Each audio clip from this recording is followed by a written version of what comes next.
podcast, shooting the shit about the Suns since 2019.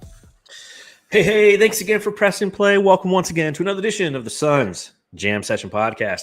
No, this isn't a short. This isn't me at my office yesterday. We're back home. Matthew's here. With all this KD back and forth shit, I'm just like, we got to put something out there, but I didn't want to spend an entire podcast tonight talking about Kevin Durant because I'm tired of talking about Kevin Durant. Matthew, do you have Kevin Durant fatigue as of yet? I do, and Brightside definitely does. I'm on there. Oh my God, the comments keep going down and down and down. What else can we say? I'm surprised it's taking this long, man. The Bane trade really kind of set us back a little bit, maybe.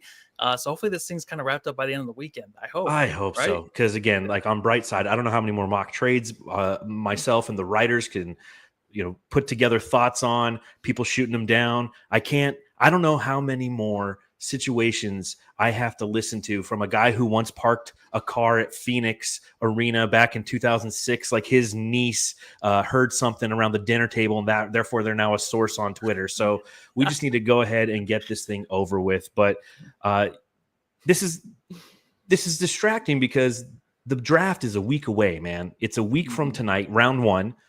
Again, they're doing the round one, round two thing. Not sure I'm the biggest fan of that. I'm like, one shot, one kill. Let's get this thing over with in one night thing. But 1 week from tonight is the draft. And one thing that we haven't done as of yet to this point on the Suns Jam Session podcast is talk about draft prospects, man. I mean, like, how much draft research have you done? I've done. So I hate this because I feel like we're the Christians that go to church only on Christmas. Right. The guys that do the draft stuff, they do it all year long. And all of a sudden we come in, we're like, oh, hey, we're like overcrowding the joint. So I'm just like, you know what? I did 4 or 5 hours, a few process, but I want to do some more this weekend too. And after we have our guest tonight, I have a more clear vision on who I want to actually go after, sit down and watch some YouTube videos on, because there's so many of them, even into the second round, man. Like, it's kind of deep. I feel like this draft. I was half expecting you to say, like, this is my draft recap or research right now.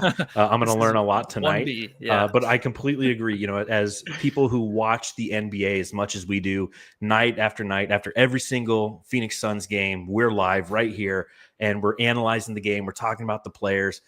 So when it comes time for draft prospect previews, I just feel like I can't articulate, or like you said, like it's Christmas and I'm the one who's taken up the pew and everyone's like, who's this guy? What I'm the person who still says and also with you instead of in your spirit.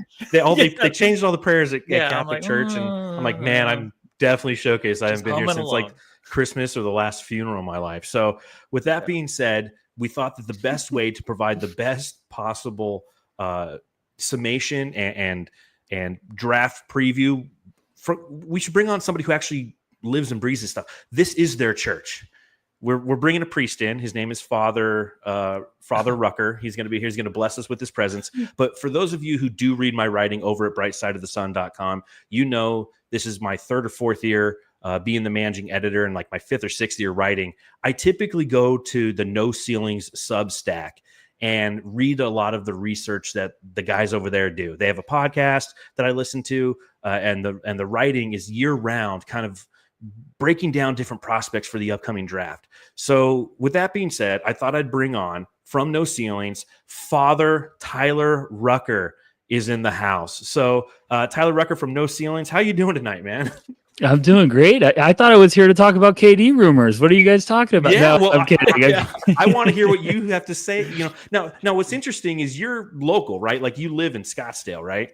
Yeah, live in Scottsdale, so I'm always watching and keeping kind of a close attention to the Suns. I love the NBA, I love basketball, and obviously the draft and everything. But I'm always rooting for the Suns. The NBA is better when the Suns are better. So it's one of those things where I'm always rooting for Phoenix. And I got a lot of friends here that are just sicko Suns fans, so it's easy to get rooting for them as well. So what is your take on the whole Kevin Durant situation? As somebody who obviously is very in tune with the draft prospects and what Kevin Durant could potentially bring back, how do you feel about just this entire process? And do you have Durant fatigue? Or like, when you go to Dos Gringos in Old Town, are people talking about it and you're like, shut up, just give me a fucking Coors Light? I think I'm like Suns fans right now. It's just kind of like, all right, let's rip the Band-Aid off. Let's get this going. it's always tough too when like a big blockbuster trade happens, because then I feel like it does, like as Matthew was saying, it kind of resets the clock of like, okay, now when are we doing the next one? So I've kind of like, hey, coming into this off season, it's like it's time. You got to kind of sell high here, move on, and try to get some pieces for KD. They made an attempt with them and it just didn't work out, and it's time like, hey, let's start building for the future. And I think they're just at the poker table right now, seeing who's going to bluff and up their ante, and it's going to be interesting to see what direction they go in, because you just hear a new rumor every day. It's crazy. Every day, every minute. So let's just right here, just for fun, knowing that the Suns have put themselves kind of on their own internal clock, right? Like a week from tonight, when the NBA draft is occurring, that's when they said that they want to have a deal done by. So Matthew, I'll start with you. Where does Kevin Durant get traded to right now? Make your prediction. Yeah, I think unfortunately it's going to be the Spurs. I don't think it's going to be something we're very happy about. I don't like the return at all. I feel like at the trade deadline last year, they should have pulled the trigger. But right now, again, they're kind of just going with the way that KD wants to go. Right, he just shot down the trade to the Minnesota Timberwolves. Supposedly, that was leaked. I'm sure if you tweeted about it, he would come after you and tell you like completely garbage. But I have a feeling like he didn't want to go there, and he just nixed it. So they're kind of listening to him. I guess that's what you're supposed to do with a superstar. Honestly, I want the best back for the Suns, and I can care less where he kind of goes and ends up. But that's the best thing to do, I guess. But yeah, I think right now we're really heading for him to go to the Spurs. I think as a Suns fan, I don't want it. And also as a Spurs fan, I'm not sure. I mean, I guess you would want KD, but just to let you know, like we were excited too, but it did not end well, obviously. Well, Spurs fans in my life have told me that they don't want Kevin Durant. So you say the Spurs, when will the transaction happen? What's your prediction? All right, tomorrow. Yep. All right, so Matthew's got tomorrow Spurs. Tyler, what do you think? Where's he going and when's it going to happen? I keep feeling like some way or another he's going to end up with the Spurs. I feel like it's going to be one of the teams in Texas. It's going to be the Spurs or Houston, but I think it's just kind of a rough spot right now, because those teams are like, hey, he wants to come here. So they feel like they have the leverage, and the Suns are like, well, we're not going to trade him then, unless you just play ball with us. So I feel like it's got to happen this weekend, because if I'm the Suns and you are potentially going to get a pick this year, you want time to kind of regroup here and figure out what you're going to do. So I'll say Friday. Matthew said tomorrow. I'll say Friday, just to kind of space it out a little bit. But I think he's going to have the Spurs. And I'm going to go with the other Texas team. I think Houston is ultimately where he's going to go, because they're a team that's at a crossroads and needs to make a decision. It's like, okay, we have young talent that we don't necessarily see fitting in here long-term, i.e. Jalen Green, plus other assets. They have the Phoenix picks, and I'm sure that's a point of leverage to how many of those picks do they want to give up, whether it's number 10 in this draft that's upcoming that was the Phoenix pick and now owned by Houston. Is it the 27 pick? Is it the 29 pick? And I know when it's going to, like, no matter where he goes, I can guarantee you I know when it's going to happen. I'm going on Saturday night. I'm taking my wife to the Post Malone concert over at the Cardinal Stadium. So that I guarantee you that's when it's going to happen. When I'm just trying to unwind, have a couple, $20 beers and enjoy the concert. The notifications will start, and I'll just be sitting there like twitching, because I know I can't do a podcast. I can't write any words. You're going to have to. I'm going to be in the bathroom. You're joining. we'll get an absolute nightmare. Yeah. With Post Malone playing in the background. So yeah. Just have to go in the bathroom and do it. He's like, you probably think that you are better now. I'm like, well, it depends on what the assets returning are, if we're better now or not. So, okay, enough Durant talk. I just want to talk very briefly before we get into all the draft talk, just a little bit about the NBA Finals. It's now 3-2 Oklahoma City. I think that this is kind of the right sequence of games relative to, I thought it would probably be OKC in 5 or OKC in 6. Tyler, what have you taken from this particular NBA Finals? Low ratings, whatever. I don't care. From a basketball fan standpoint, what are you taking from this? And are there any prospects who came up who you're like, dude, I was so right about that guy? It's one of those funny things where everyone was kind of talking about the ratings coming into it, and I was like, I don't care. This is two good basketball teams. This could be a really fun matchup. And I thought Indiana was kind of one of those slept-on teams all year, where it was like, just get in the playoffs, and they're probably going to cause some damage, just because both of these teams had some depth. And I think you're seeing like how important it is to have that depth in the backcourt too. So we kind of are shifting eras where it was like, it seemed like teams were trying to build the super teams with the starting fives that were all juiced up. And now it's like, no, you need that depth. You need guys that can come in and give you some flexibility. So I think it's been a great finals. I've really enjoyed it. I'd love it to go 7, but I always kind of, in this one, I was like, I think Indiana could steal 2, and this is probably going to be OKC in 6, but we'll have to see. But it's been a joy. I think it's kind of brought life into the idea of like, we don't have to have these big market teams. You just got to build through the draft and be patient, and also just try to create a deep roster that you can kind of have a run like this with Indiana, and then OKC, who's just been patient, built through the draft, gotten a lot of these picks, and I mean, look at them now. So it's been really interesting, kind of from a roster construction perspective. Yeah, it's a reminder that, a decade ago when the Suns were penny pinching and trying to build through the draft, that was the incorrect strategy. And now that they have a super team, that's the incorrect strategy. So whatever strategy the Suns choose next will be the incorrect one. And that's just what happens for the Phoenix Suns. Matthew, when you take a look at this finals and the last 2 games, since we last spoke last Wednesday, Oklahoma City has won the next couple games. Indiana won one in there as well. How you feeling about the series, man?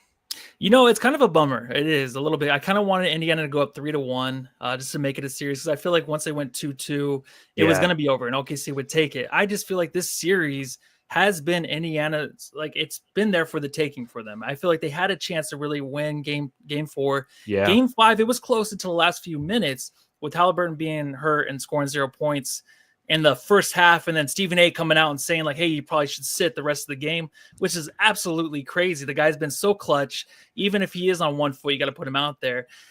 They've had their chance in this series. I don't want to say it's over in game 6. I want a game 7 because his team has no quit. So I feel like after all these games that have been played so far, it's been one of the best I've watched. And I think when it's all said and done, it'd be one of the better finals I sat and watched from the beginning to end.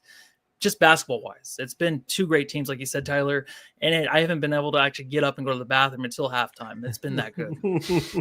Even though nowadays you can pause TV. So, yeah. And I won't even do that. I want to be live with the rest of the nation. So, how many more Barro's pizzas have you eaten since then? Oh my God. Another just one every game, tomorrow. another Bears. Yes. Yeah.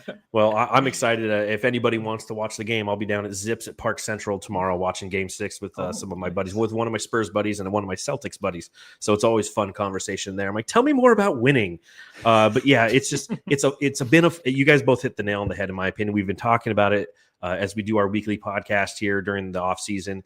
It's fun, competitive basketball, and Indiana has really impressed a lot of people. And again, as Tyler said, it showcases the necessity for depth and how, I mean, you look at both of these teams, they're both under the apron teams. They've built, and then they're going to face decisions, obviously, relative to extensions and paying these guys. But right now, they're not. They built it the right way. They had strategies. They drafted guys, hit on certain draft picks that fit a culture and fit a dynamic that they set out initially to try to execute. And that's what we're kind of in this gray area for the Suns, as they are promising us things like what we're seeing, but it's yet to come to fruition. And that's, again, one of the reasons why I think that this draft is an important draft for the Suns, considering the fact that they don't have any picks next year.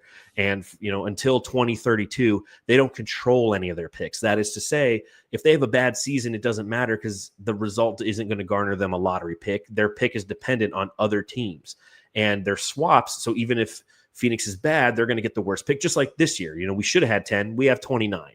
But when you have a team built like Phoenix has from a roster construction standpoint, currently with 3 maximum contracted players, potentially with only 2 going into next season, potentially with only 1 if there's a buyout and stretch of Bradley Beal, you really need, from an asset standpoint, need to hit on some of these drafts, because that gives you talented, young, athletic players, potentially, who can total $4.8 million with both of their contracts combined. The 29th pick is going to be about $2.8 million, $2.7 million. The 52nd pick is $2.1 million. So that's $4.8 million in a team that's so far over the second apron is going to have to cut and scrimp and save everywhere they can. That's why this draft is important. So with all that being said, as we look towards this draft, knowing that the Suns, at least as of right now, And I'm always like checking my phone. It's like, I just saw a Twitter notification. I'm like, is this it? Like, how cool would that be if it happened right time now? of the year. We don't even get to the draft talk at all. It's just He's like, screw it, scrap it. I'll come back. We'll just talk Kevin Durant. But if the Suns get other draft picks, they're gonna in this Kevin Durant deal, it's one of the things that a lot of Suns fans want because we need that draft capital. But let's just start at 29. Tyler, let me ask you this. How long you've been, tell me a little bit about No Ceilings. Everyone who's listening, everyone who's watching along live, whether it's on Facebook, YouTube, Twitter, or Twitch, whatever. What is No Ceilings? Tell us a little bit about that and the work that you do over there, and then we'll talk about some of these draft prospects. Yeah, so I mean, No Ceilings, we started, this is our 4th year, so it was a lot of solo guys that kind of were draft grinders on the internet, and then we kind of all started to kind of get to know each other, and myself and Corey Tolbo, I did a podcast. They finally convinced me to jump on a podcast for the first time, and right after that, I was like, hey, I have this idea, I kind of want to start this, draft site, and Corey was like, I'm in, and he does a show with Albert, and Albert was like, I'm in too, and they were like, well, let's make a run at this. Let's make it big time. Let's try to do it the right way. And our goal from the beginning was, it's so easy to kind of get caught up with like who's going in the lottery, but every single player's got a different story. So we were like, let's cover every prospect that's going to be in the draft. Let's do feature pieces on them. Let's tell their story because, guys all over the NBA, everyone's not a lottery pick. So we were like, let's talk about guys that might be two-way guys that get called up and carve out a career.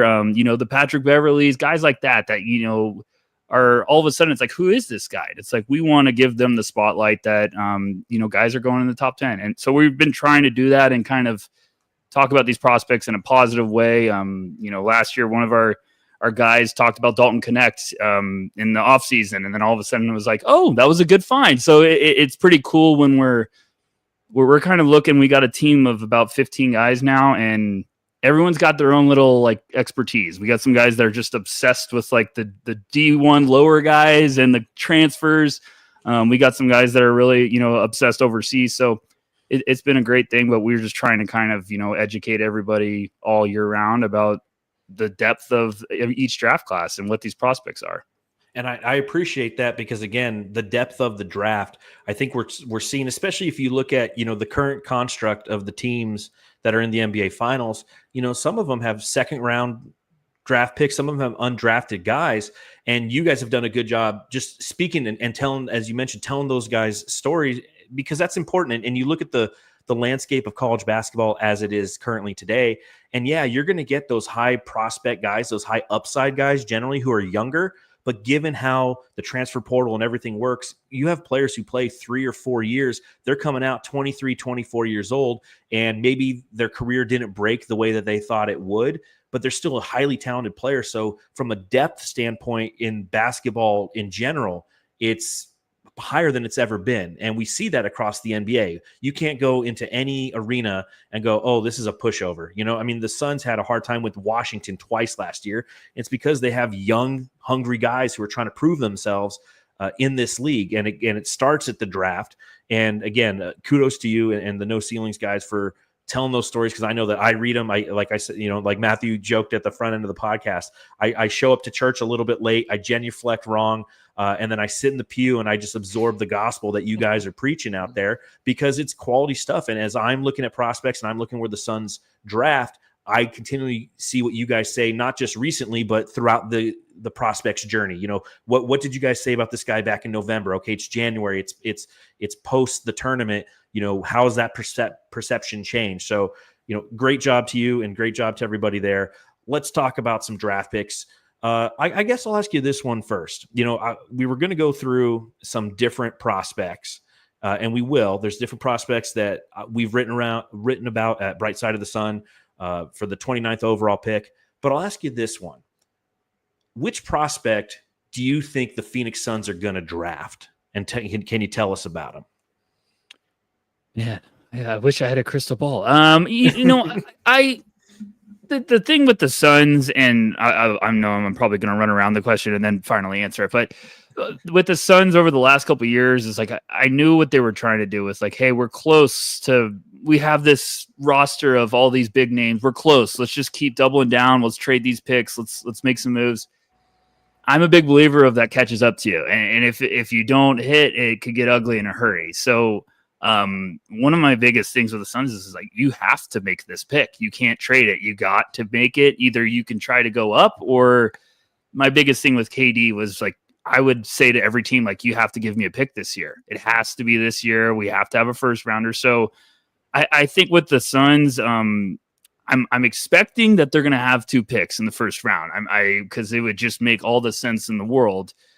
But with this first, with this 29th pick, I kind of like a couple of different options there, because I think you could get like Suns fans will remember this one. Like, there's a international player named Ben Seraph. I think he could be on the board. He's a playmaking guard. He's going to give a lot of Goran Dragic vibes to Suns fans. Just kind of the big size, plays with good pace.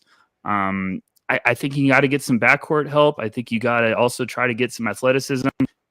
The biggest thing is I would be like, hey, we got to get a guy that's going to be here for years to keep building and who's going to bring it every night. And if we have a team that's not going to make the playoffs one year, but we're right on the edge of that playing game, he's going to be bringing it every night. So I'd like them to get either some upside, or I'd like them to also just try to get someone that's like, hey, you don't have to swing for the fences. Hit a single, hit a double here. Just get someone on the roster to keep building, and then I think everything will fall into place. But there's a lot of interesting names in that range. So it seems like teams like the Suns, are those like teams that are kind of disgusting to you, that just don't care about draft picks? Like, is that just like, you're like, I can't stand you. Come back around whenever you guys actually care. Because right now you don't care about what's going on in the draft. Does it disgust you a little bit when teams are that way now? Yeah, it's more of just like, I get the chasing when you're like, oh, we're chasing the ring. We could get there. And it's like, yeah. You can get there and be smart about it, and also keep building your roster out. And I think there's a way to go to where now with the CBA and all this second apron stuff, is like, you gotta be thinking ahead. So there's also like, hey, keep your pick and just don't take a guy that's risky. Try to take someone that might be a little bit older, ready to contribute early on. So it's one of those weird things where you're like, I get what they're doing, but it's like, I'd love them to.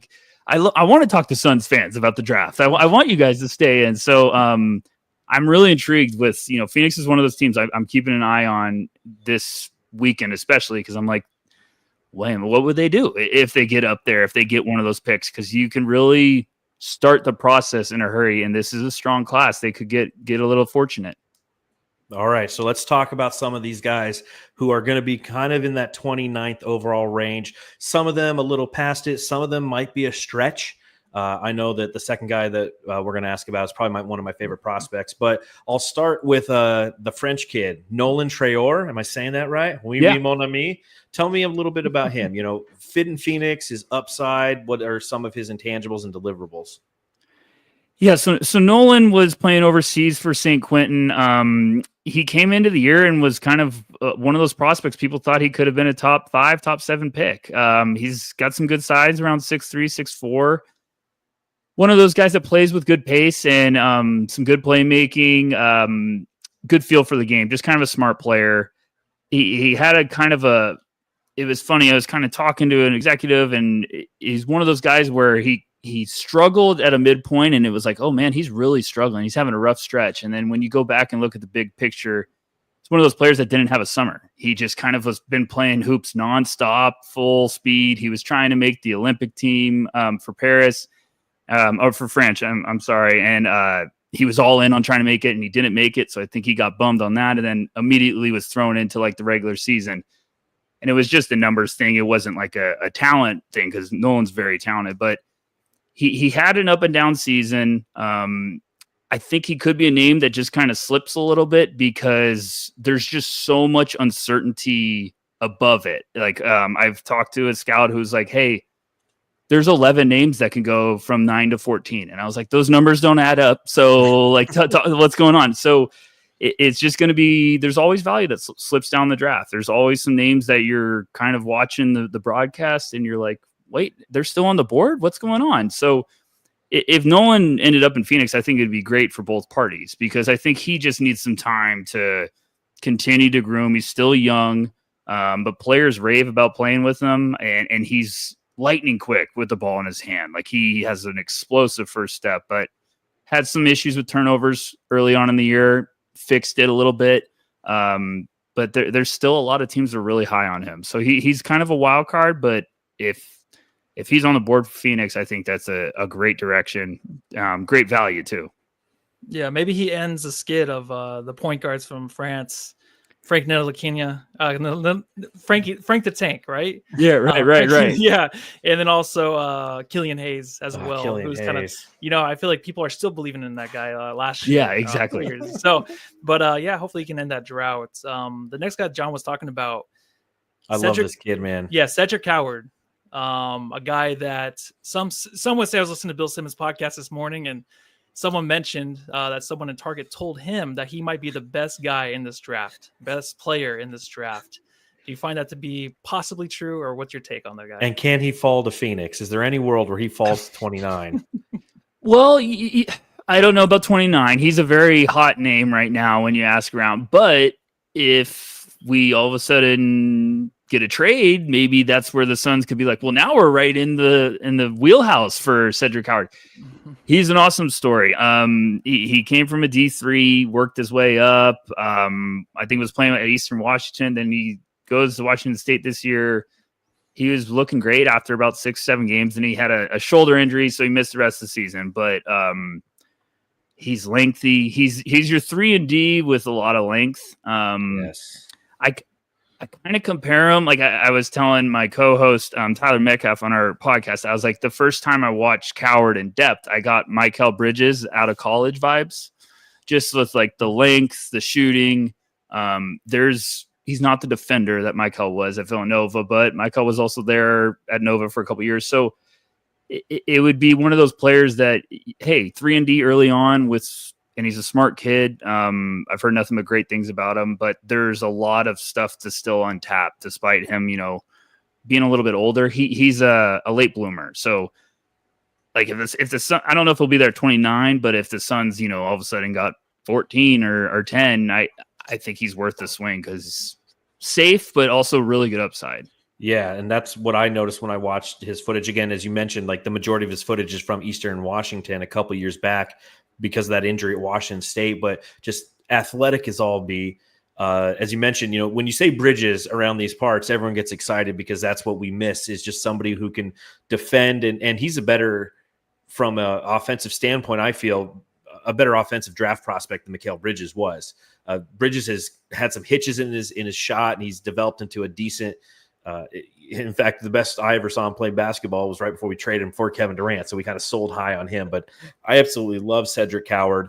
Another guy who I really like, and I feel is going to be just outside of the range of what the Suns can get. And to your point, the Suns, obviously it's Brian Gregory now. We have a new general manager, but James Jones did an excellent job last year of moving back in the drafts as Ryan Dunn fell, still got his guy, traded back to get another draft pick that he used to trade up to get Oso Ighodaro. So it's not out of the realm of possibility, especially in the 20s, to see some cap or some trade gymnastics occur. So a prospect like Rasheed Fleming, versatility, motor, length, he might be just outside of the Suns' reach. But can you tell me a little bit about Fleming and how you foresee him being as an NBA prospect? Yeah, I love Rasheed. I think he's one of my guys in this class. He's so fascinating because there's a lot in the public space that love him. I love him. Like with scouts, you love him. You're really intrigued. And NBA teams, I think, there's a lot of teams that like him, but he's one of those names where teams like, I think he could still be on the board a lot later than we're ready for. So a couple months ago, I could have been like, oh, he's going to go top 20. Now I'm like, well, he might be on the board 25 or 30. So I think Suns fans should be like, okay, well, there's a chance here now. There might be a real chance. And the reason why with Rasheed is he had a fantastic year. He doesn't have a ton of versatility, but he's really good at what you need. He's a great defensive, like 3-and-D guy. He looks like he was built in a laboratory. I got to scout him in person earlier this year, and I was like, okay, people shouldn't look like this. He looks like a 6'9" defensive end for the Arizona Cardinals. He's a scary guy out there, and he plays hard. I think Rasheer knows his role, and I kind of, it's not the same player, but you know how PJ Tucker just made a career out of being like, play good defense and shoot threes. I think Rasheer understands, like, I could play a long time in this league if I do those two things at a high level. You're never going to give him the ball to be an ISO guy. You're never going to be like, hey, here's the ball, go get a bucket for us. But he knows how to set screens. He knows how to be a pick and pop guy, and he can shoot from deep. So it's those are the picks I think the Suns need. You need the guys that are like, hey, we know what he is. He's going to play for us for a long time. Let's just keep it simple. And I think Rasheer would be a great one. So you're saying he's probably a perfect power forward next to Ryan Dunn, Devin Booker, and maybe a Trae Young. Would that be a good start? Oh, get out of here with your Here we go. Here we go. Yeah, joking. But yeah, I do think he's a great asset. I think you plug him anywhere. He's just one of those guys you need, a floor spacer that's also tough and got great size. Maxime Reynaud is the next guy we have up. He is projected number 32 on the Ringers draft big board. So is that maybe a name you think that's possible for the Suns? Actually, maybe more accurate. Yeah, I think he'd be another great get. He had a great year at Stanford. He's one of those pick and pop bigs that can shoot it a lot, but you see his size, and he kind of shocks you when how fluid and quick he is off the dribble. Like he'll put the ball on the ground and get to the hoop and dunk on people, and you're like, where did that come from? Yeah, Maxime would be a great pick for the Suns if he's there. He's one of those names where it seems like there's 15 of them where it's like, okay, he could go 18, he could go 32. So I think if he's on the board for the Suns, it would probably be one of those, like, let's just get a big and we fixed it right there. And I think Maxime has a ton of tools to work with and good shot blocker too. But the pick and pop ability and the athleticism is what you'd be buying into. Do you think he could play stretch 5, or is he primarily a 4? Oh, stretch 5 for sure. Okay. He can light it up from downtown. But he's also smart enough to, like, if you come out there, he can put it on the ground with his handles and attack the basket. And he's a little nasty on the boards. Like, he's physical, so he's one of those late risers right now. But for Phoenix, it'd just be a great get if he can land there. Yeah, and I think, Suns fans, if you're watching or listening, you have to think about that when it comes to the draft. Is you want upside, but you also want somebody who can instantly impact this team, and that's the advantage of this part of the draft. Is that's what you're going for. And I think that when you look at somebody like Max Reynaud, when you look at Rasheer Fleming, those are guys who might not have all of the tools, but the tools that they have, they're really good at. Like you said, with the screening, with the picking and popping, the rebound and the shot blocking, they might not be the best transition big, or they might not check all the boxes. But when you're drafting at 29, that's kind of what you get. And we take a look at last year, a solid foundation, getting Ryan Dunn, getting Oso Ighodaro, not all-star talent, but you need those guys to win basketball games. And Reynaud's one of those players who was mentioned on the Steinline Substack about the Suns being interested in. It is a player that they have worked out. So somebody who you can definitely, this time next week when we're watching the draft, if he's on the board, I wouldn't be surprised if the Phoenix Suns took a stab at him. Now, another player who might be on the board, might not be, is Walter Clayton Jr., NCAA champion, played for Florida, has that dog in him. Tell us a little bit about him, and do you think that he'll be around at 29, or is he kind of just outside of the Suns' reach as well? It'd be pretty close. I know there's a couple teams ahead of him that like him. A lot of teams are very excited and intrigued, but it's also one of those things with a player like Walter Clayton where the draft happens and all of a sudden a team goes, wait, this guy's still on the board? Like, we've got him 10 spots higher. We thought he was going to be gone 6 here. If he could end up with the Suns, it's a great get. He's a little bit older, but everyone I know probably watched the NCAA tournament. You saw what Walter Clayton could do, and he was one of those guys where I'm watching that too, and then I'm going back and I'm catching up on his tape, and I was like, it's just as impressive as I just watched. So Walter's just one of these rare guys that grinded his way. He started at Iona, then eventually got to Florida. He's got tremendous ability of, like, being balanced while also being unbalanced. When he's just a movement shooter, like his fundamentals stay locked in. He can hurt you from all over the place. He's a lethal weapon from outside. So I think he'd be a great get for the Suns. And that's where you're getting to the range of like, can you get one of these guards? This is a really deep guard class. So like, can you get one of these guards to kind of build that foundation? I loved what they did with Ryan Dunn and Iguodala last year. I thought fantastic picks because those guys are going to play for a really long time in the NBA. And I think Dunn's got potential to be kind of taking a huge step this year. So I think if you could keep adding pieces like that around them, then you're going to start realizing in a couple of years, like, okay, the roster's getting pretty deep. We just need to get some firepower now. We just need a Kevin Durant or something. Yeah, we just need the Kevin Durant. We're good. Walter was definitely. Oh, go ahead. Oh, I was just going to say, you say this is a deep guard draft. Is the fact that it's a deep guard draft assist the Suns because it pushes down some of the better wings or centers to that 29th overall spot? Definitely. You're kind of looking at a range. It's around 10, with Houston, where it's like you look at these teams and you're like, they don't need a point guard. They don't need a point guard. And it's like, well, there's some good ones up there. So you're either going to see those guys slip down a little bit, or you're going to see teams try to trade up to go get them, which could push another position down. So I think that's why teams are a little all over the place right now, because they like a lot of guys, but it's trying to figure out like, well, where are these guys going to go? Because, one scout I talked to was like, hey, everyone in the world thinks they're going to the Chicago Bulls. Like every single client or team or player, they all are convinced the Bulls are taking them. So I'm like, okay, well, that's the range where things could get weird. And all of a sudden you're like, how did these guys get past these guys? So I think the Suns are in a really good spot. I think every time, I'm watching a draft, they're doing this every year. End of the first round, I'm like, there's some names still here. Like, there's some good guys. So I think that could happen this year. Yeah, a lot of these guys, if they want the ball in their hand, man, is this something that you have to actually kind of worry about? Because I feel like Tyrese Halliburton, back in the day when the Suns had an opportunity to get the guy, CP3 was on our team. And there was something to do with he might not want to come here because he wanted to be the guy handling the ball from the start, from the get-go.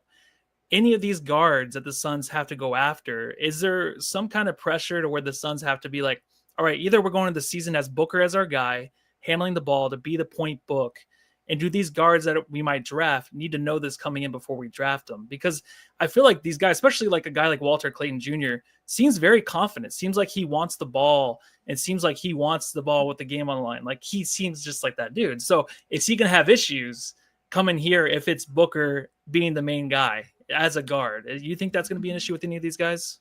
I don't think so. I mean, especially with someone like Clayton, he's kind of just battled his whole, college career, where it's just like, okay, Iona, he had to prove himself, then kind of get into Florida. And then I think he had that moment of like, okay, I need to prove myself here. But I think also those guys can understand, hey, where am I going? Oh, Devin Booker's here. Like, I think teams won't draft those guys unless it's like, you're going to be comfortable not being like, hey, we're giving everything to the rookie. So I think Walter, especially, like, he's going to be comfortable with that. There's also just a lot of other guards where, Cam Jones is one of the guys that I kind of like. He could be a late first round guy. He could slip a little bit. But I think he would be fantastic for the Suns because he can play off the ball. Like he's more comfortable with that. There's a lot of different guards in this class that's like, hey, Baskin Robbins, what flavor do you want? Because you can find them in this class. All right, so last guy in the first round, 29th overall pick that I had on my list is probably the guy that I fell in love with first. I wrote about first, and I've continually been focusing on the Suns drafting, and they have worked him out as well. And what's interesting is if you take a look at the names, who the Phoenix Suns have worked out, they're all power forwards and centers, at least who could fall to them in the first round. And the guy I like out of Creighton, the center, Ryan Kalkbrenner, tell me about him and, tell me what his skill set is, what he could bring to Phoenix. And if you were Brian Gregory and you were on the clock drafting, would you rather draft him or Max Reynaud? Oh gosh, that's a good one. It's just, I guess it kind of comes down to how do you feel about Iguodala, and obviously I'm also a big believer of like the Suns right now. It's like, you just got to get guys that you think are going to stick and figure it out. And then kind of almost figure that out later. Kalkbrenner is a really interesting one because when you look at like his advanced numbers, they're off the chart. He was Big East Defensive Player of the Year every year in college, 4 times, and once in high school. So like he's really good on that side. I think you probably have to play him as a drop big.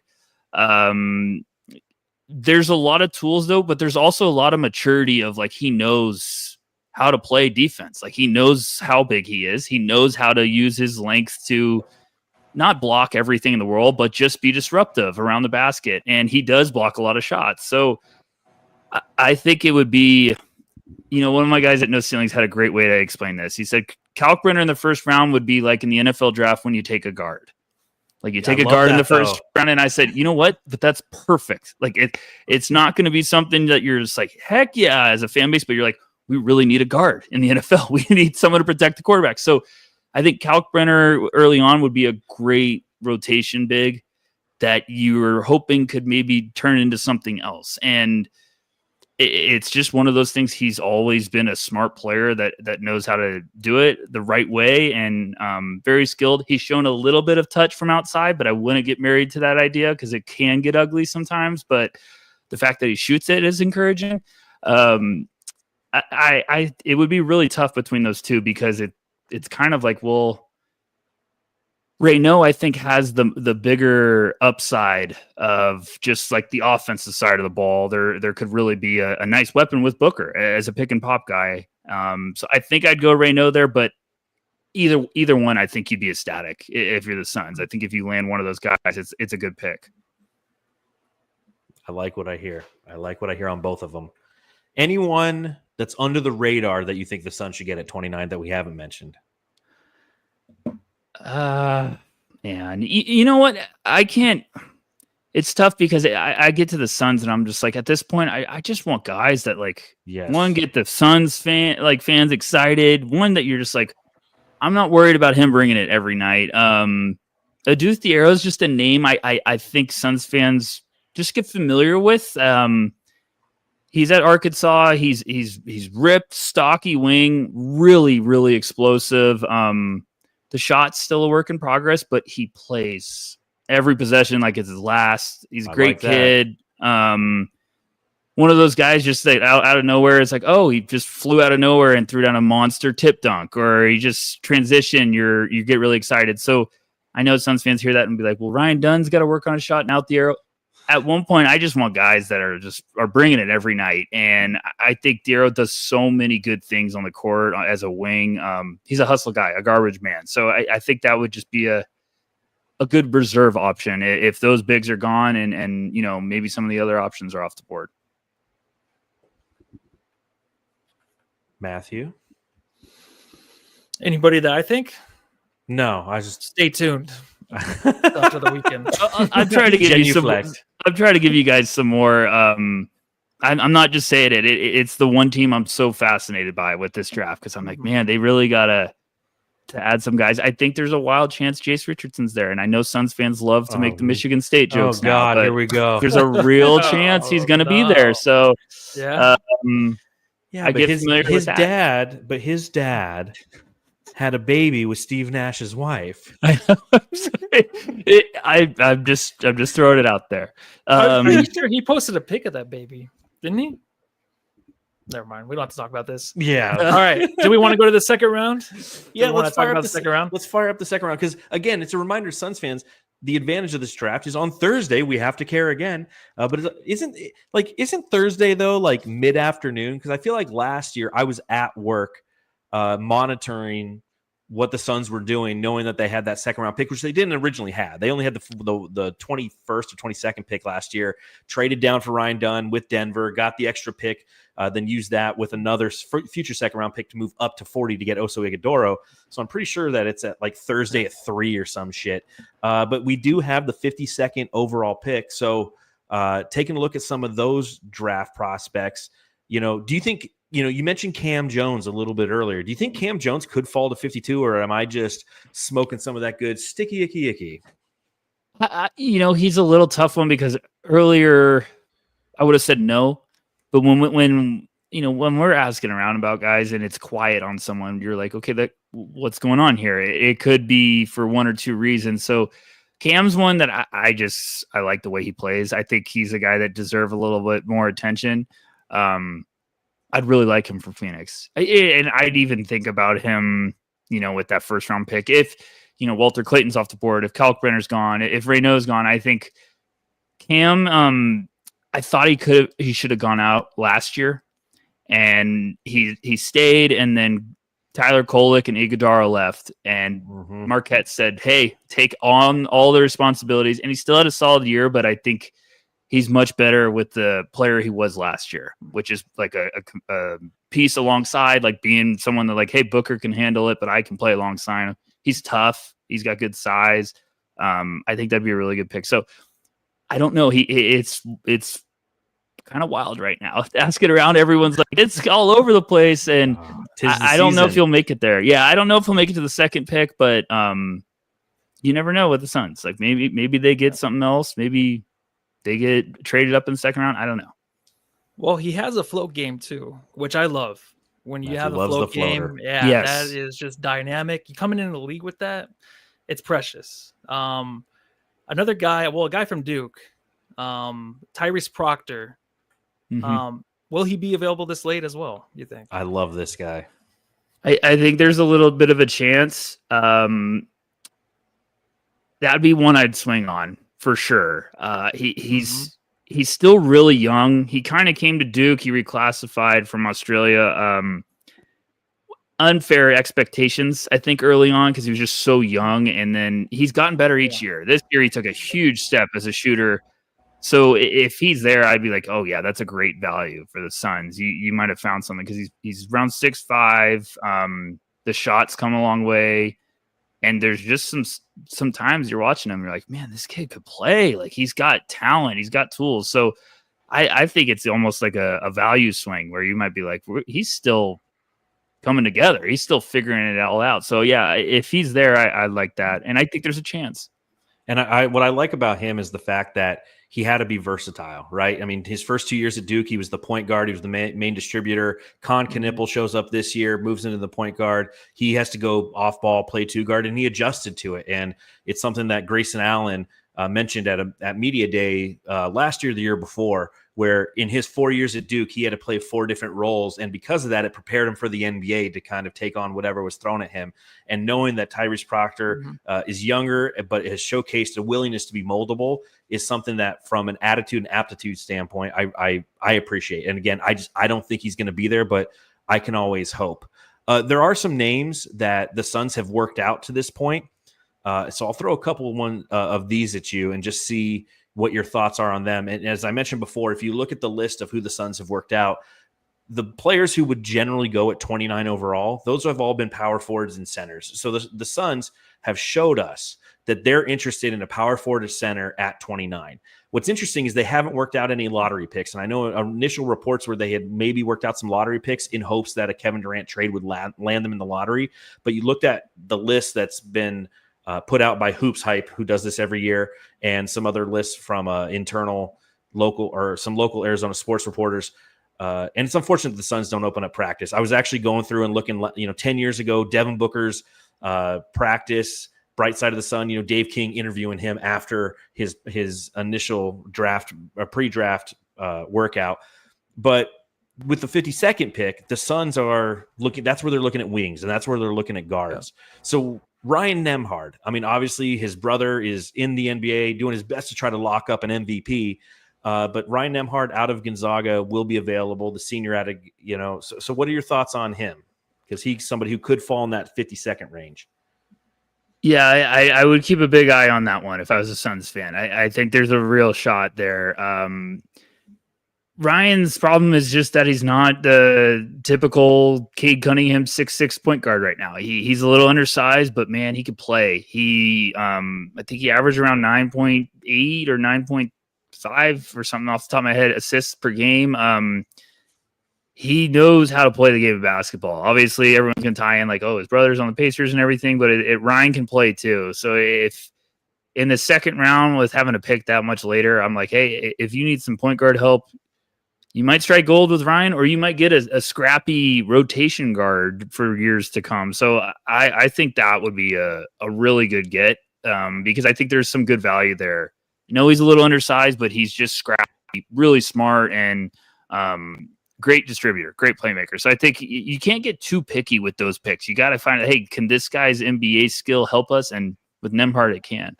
Is that one thing, though, in the second round where it's like the scrappiness, the toughness? Is that really where these guys stand out and are kind of like those picks like 10 years from now? We'll be like, oh, it's that guy in the second round. That was the scrappy guy that really just had to make his way into the NBA and kind of just make himself known by just being a tough dude. Is that really what stands out with these second rounders? I think than anything else. Yeah, I think a lot of these guys, when you get deeper in these picks, you're trying to immediately just be like, do they have an NBA skill that maybe you could squeeze the juice out of and figure everything else out? So like a lot of floor specialists, I'm just like, he could shoot it at an NBA. He could be a catch and shoot guy right away. But the scrappiness, I think, also is because like you love those guys at some point because you're like, they've always felt like they've got a chip on their shoulder. So they're not going to be over like, oh, I'm a second round pick. All right, now back to work. So I just think there's always you like those guys at some point because they're like, okay, let's see if you can defy the odds again. And those guys usually are the ones you hear, oh, relentless worker. They just are always bringing it, and they're not going to take anything for granted. So it's definitely something you're keeping an eye on. And I also think there's times where guys get they're tough, they're scrappy, and it's like, are they really, or are you just trying to sell me on that? So definitely something though that's good if you can kind of prove it. Yeah, Nembhard has that bloodline, obviously, of that scrappiness. But when you say undersized, he's like 5'11", right? Mm-hmm. I think he's about 5'11" or 6 foot. Maybe with shoes, he's getting the 6 foot. The foot. Gracious. Like Tyler Ulis all over again. Exactly. But okay, guy can play. Go, yeah, I mean, and that's what we need. Like you said, guys who can play. We again, an attitude shift in Phoenix. It's what's desperately needed for any Suns fan or any just casual NBA fan who watched this team last year. It was embarrassing to see the lack of effort.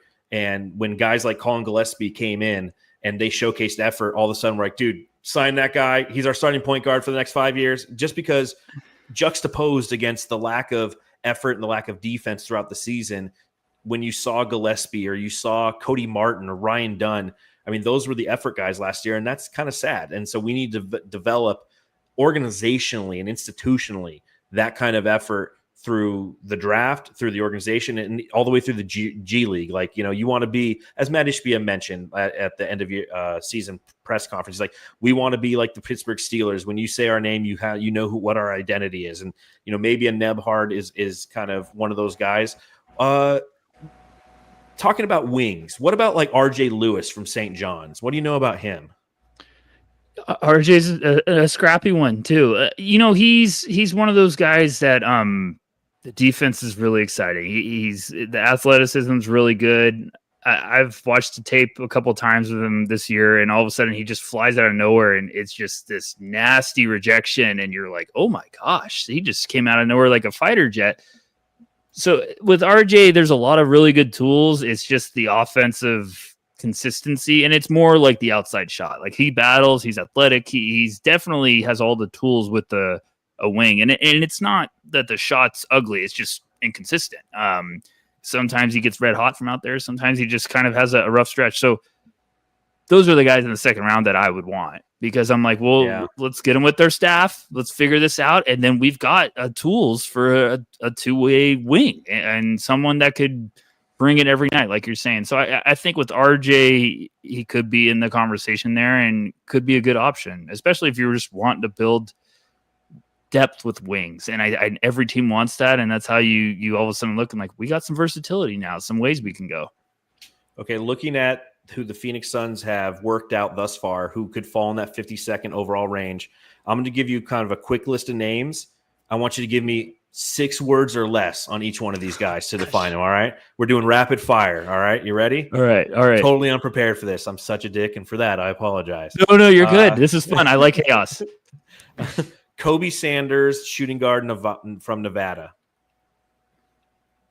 Really skilled point guard. Draft him.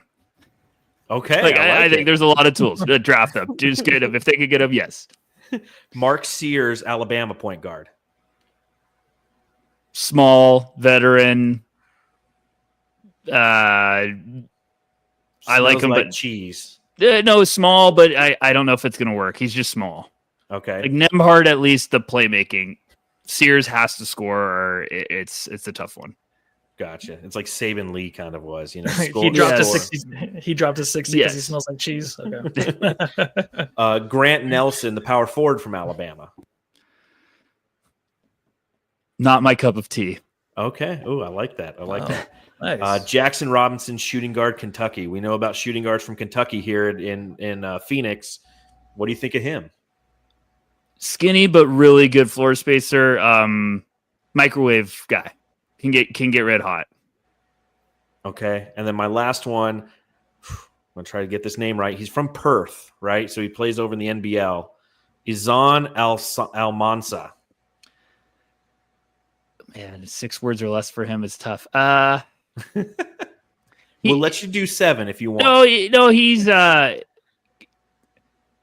incredible international resume, and he was with the Ignite, and then went back to the Perth, kind of all over the place, but I think worth a flyer because still really young. I know that was 1-6 guys, but I couldn't fit all that in. We'll allow it. It was worth it. It was definitely worth it. All right. So are there any under the radar guys that you think the Suns should target at 52? Just getting my board up. I think Vlad Golden. Would played at Michigan alongside Danny Wolf. He's about 7'1", 250, tough. But he also can shoot it a little bit. He's just one of those bigs that just kept like producing and being solid. And he played at FAU for a long time, then transferred to Michigan to follow his coach. I think that would be a really good value if they could get someone like him. Victor Lotkins from Clemson, same thing. There's some good rotation bigs when you get to like that Suns 52nd pick where it's like, you might find someone for the roster. You might find someone like Oso Iguodala. You might find someone like that later on. Might be a little different skill set, but there's some good ones down there. Do you think Danny Wolf's draft stock is dropping, and could it drop far enough to where he can land at 29 potentially for the Suns? Because when I was doing my research, initially I started my research about a month ago, and he was like the 13th, 14th, 15th prospect. I've seen him kind of fall in some mock drafts, and to your point, it might be because it is such a guard-heavy draft that teams, when you start to scout and see who teams are working out, that they're working out guards, so it kind of bumps Danny Wolf down. But he did a great job at Michigan as well. Do you think that there's any possibility he could drop?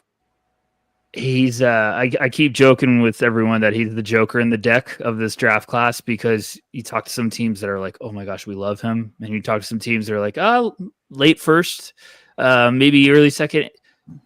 He's such a fun player. Like if the Suns got another pick, say they get that 14th pick somehow. I don't think it's crazy there. Like because it's just the eye of the beholder prospect. Like the intel checks out great, but he's 7 foot 250 and he handles the ball like he's a point guard. And he's got playmaking like he's a point guard. Like he's got the vision. He could shoot it a little bit, but Michigan basically just was like, run the offense.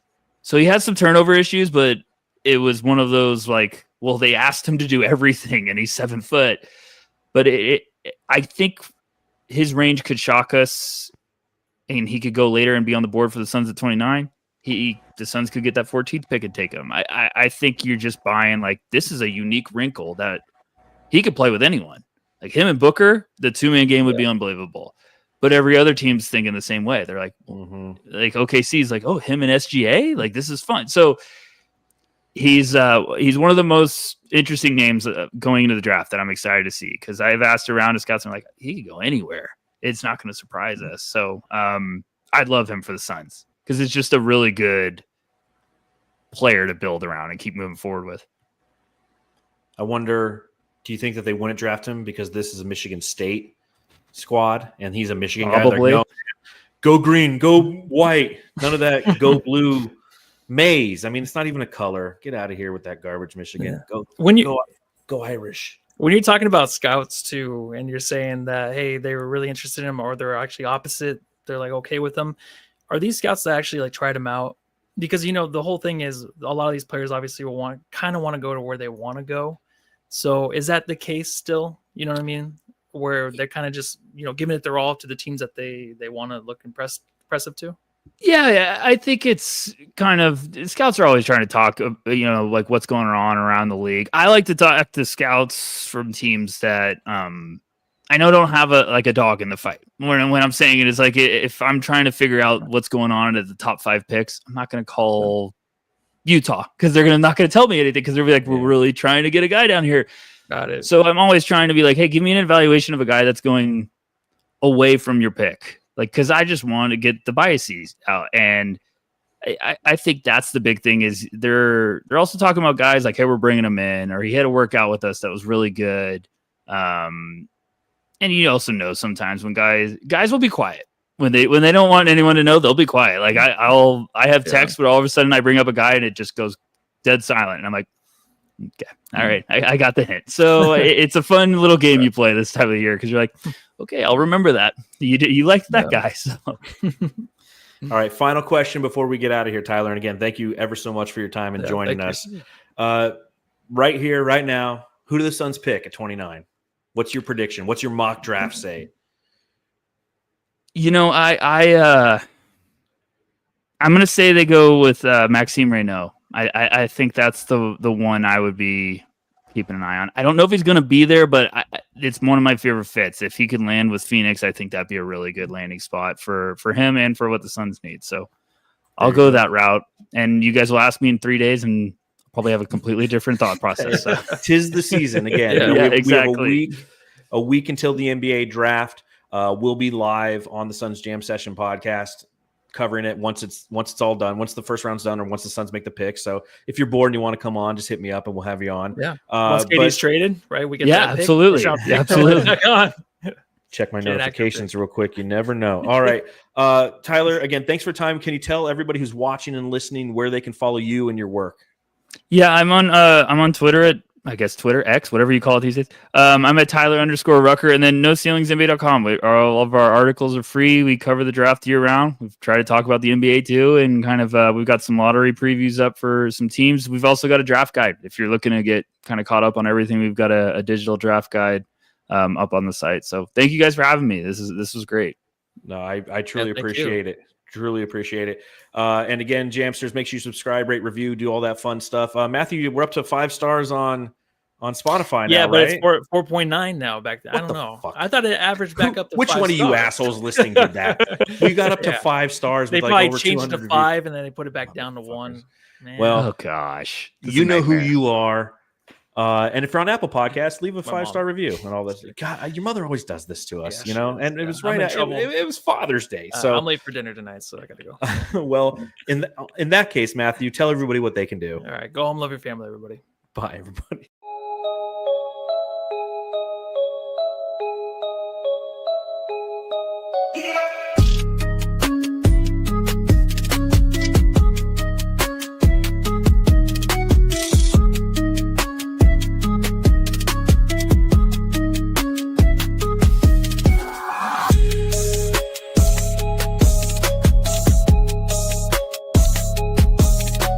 Hey, you're listening to the Suns Jam Session podcast, shooting the shit about the Suns since 2019.